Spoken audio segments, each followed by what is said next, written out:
Hello friends, आज आपण या घटकामध्ये पाहणार आहोत प्रेझेंट परफेक्ट कंटिन्युअस टेन्सचे verbal question.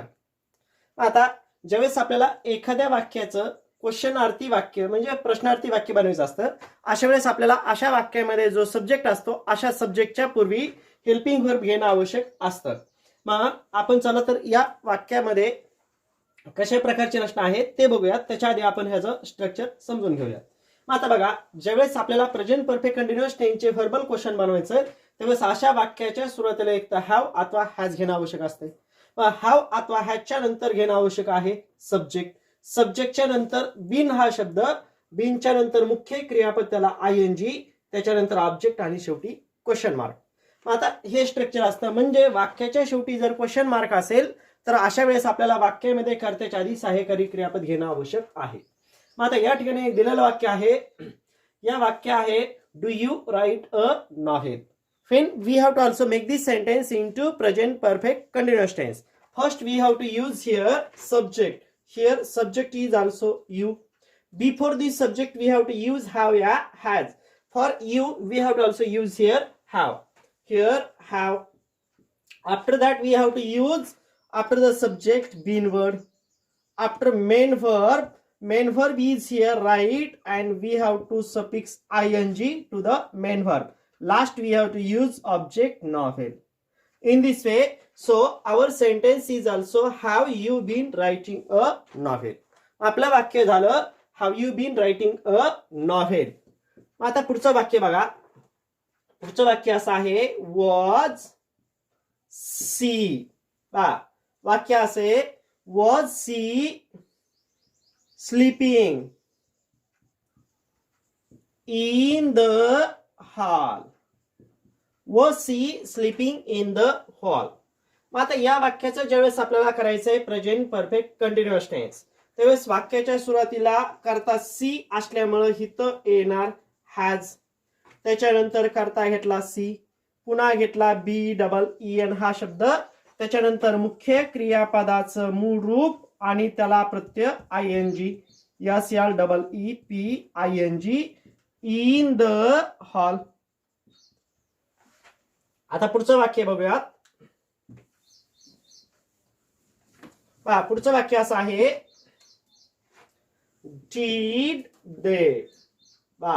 did they collect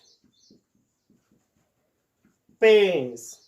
वाक्य काय आहे did they collect pens. आता ज्यावेळेस आपल्याला या वाक्याचं करायचं आहे प्रेझेंट परफेक्ट कंटिन्युअस टेन्स त्यावेळेस वाक्याच्या सुरुवातीला येणार आपल्याला हॅव, हॅवच्या नंतर येणार करता दे,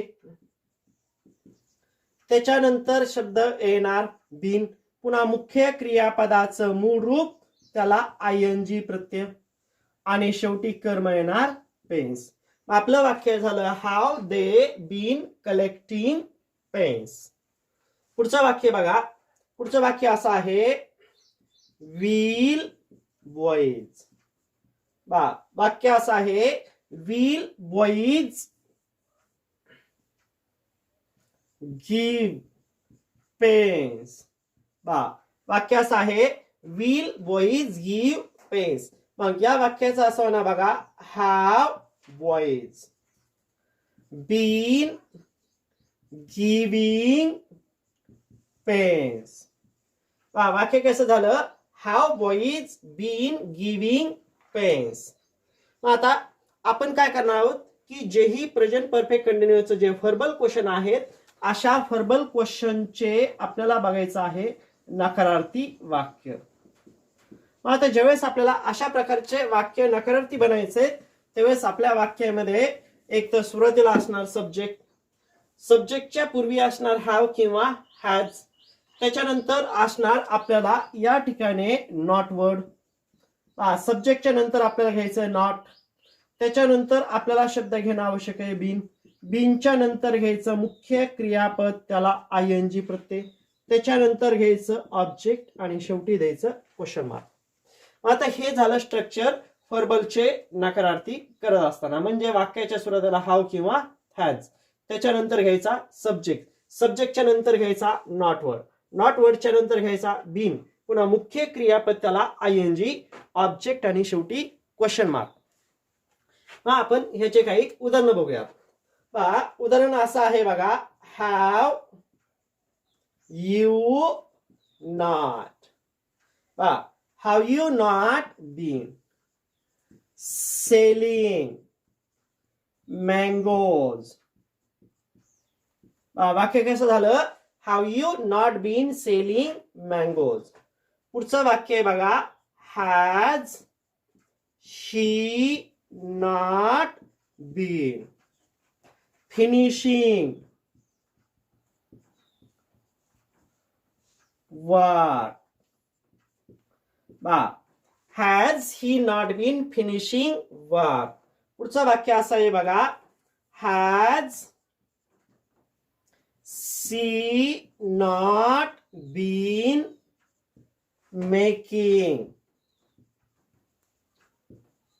टी. वाक्य काय झालं, has she not been making tea. पुढचं वाक्य असं आहे बघा, have girls not been reading books. वाक्य काय आहे, have girls not been reading books. पुढचं वाक्य बघूया.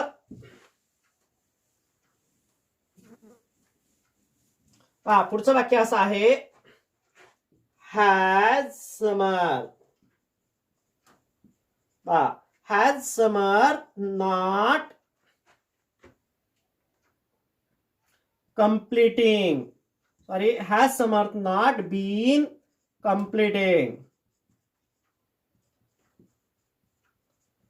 मग या पद्धतीने आपण वाक्याच्या शेवटी क्वेश्चन मार्क देतो, म्हणून वाक्यात कर्त्याच्या आधी सहाय्यकारी क्रियापद आणि कर्त्याच्या नंतर नॉट शब्द. मग नॉट शब्दाच्या नंतर बीन, मुख्य क्रियापद वाटल्यास कर्म असेल तर घ्यायचं, अन्यथा वाक्याच्या शेवटी क्वेश्चन मार्क द्यायचं. मग या पद्धतीने आपण जे ही व्हर्बल क्वेश्चन आहे त्याचे आपण नकारार्थी शिकलो. आता आपल्याला शिकायचं आहे प्रेझेंट परफेक्ट कंटिन्युअस टेन्सचे WH टाइप क्वेश्चन्स. मग चला तर पाहूया प्रेझेंट परफेक्ट कंटिन्युअस टेन्सचे WH type question. WH type question. मग आता बघा, या टेन्सचं स्ट्रक्चर असं होणार, वाक्याच्या सुरुवातीला घ्यायचा W किंवा H शब्द, जोही W ने अथवा H ने सुरू होतो असा शब्द. त्याच्यानंतर वाक्यामध्ये असतं हॅव किंवा हॅज. हॅव किंवा हॅजच्या नंतर असतो सब्जेक्ट. सब्जेक्टच्या नंतर असतो बीन शब्द. बीनच्या नंतर असतं मुख्य क्रियापद त्याला ING, शेवटी असतो ऑब्जेक्ट आणि क्वेश्चन मार्क. मग आता ह्याचं उदाहरण बघा.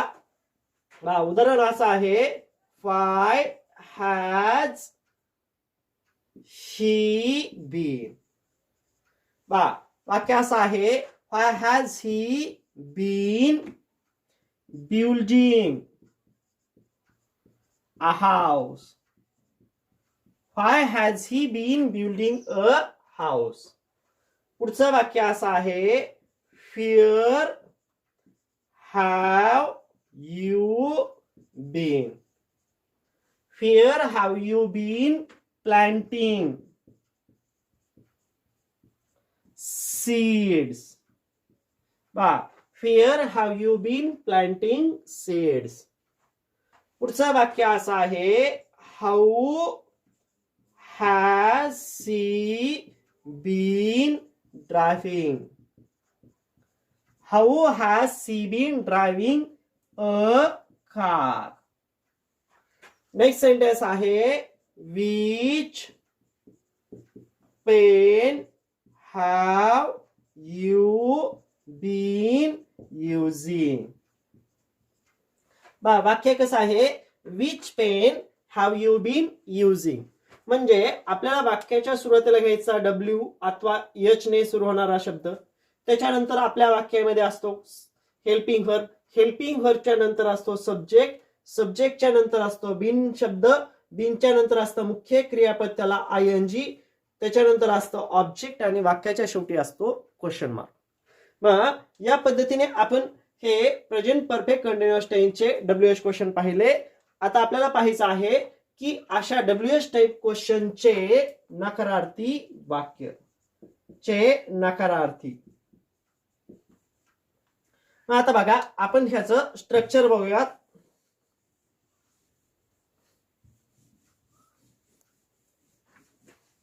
आता ह्याचं स्ट्रक्चर असं आहे बघा.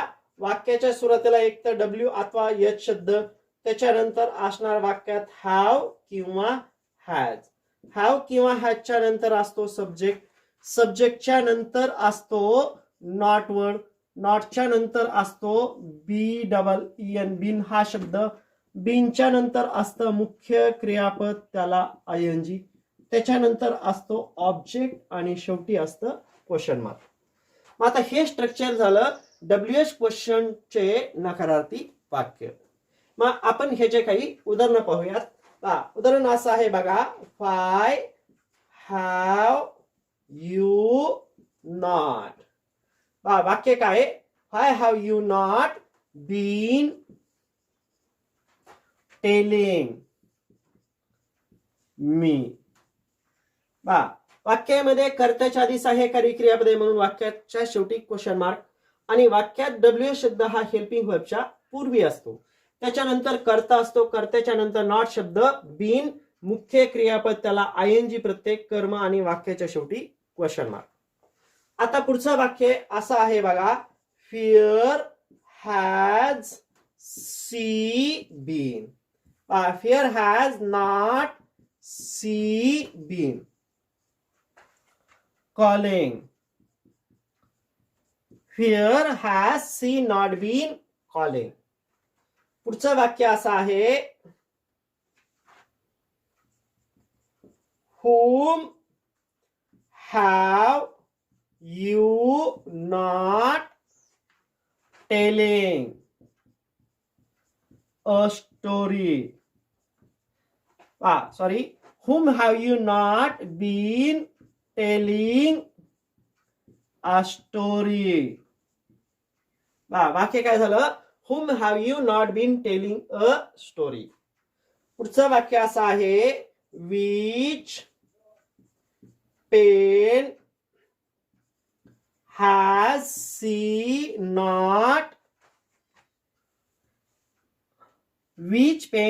she not been giving मी. मग या पद्धतीने आपण प्रत्येक वाक्याचं WH क्वेश्चन आणि अशा वाक्याचं नकारार्थी बनवू शकतो.